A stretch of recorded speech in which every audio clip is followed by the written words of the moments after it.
महायुतीतील नाशिकचा तिढा सुटला। शिवसेनेकडून नाशिकमधून हेमंत गोडसेंना उमेदवारी जाहीर।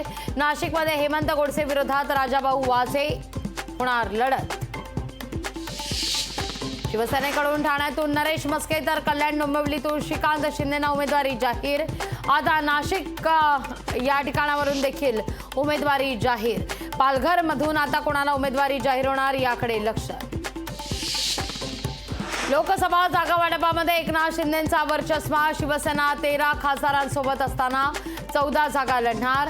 ठाणे कल्याण नाशिक राखण्यात सेनेला यश। पालघरची जागा भाजपकडे तर नाशिकची जागा शिवसेनेकडे जाण्याची शक्यता।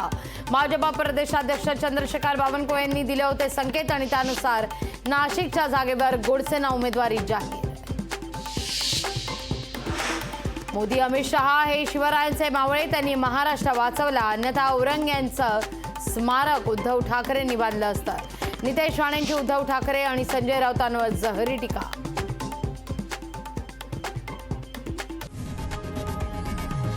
लोकशाही मराठी ऐका, पहा, जागरूक रहा।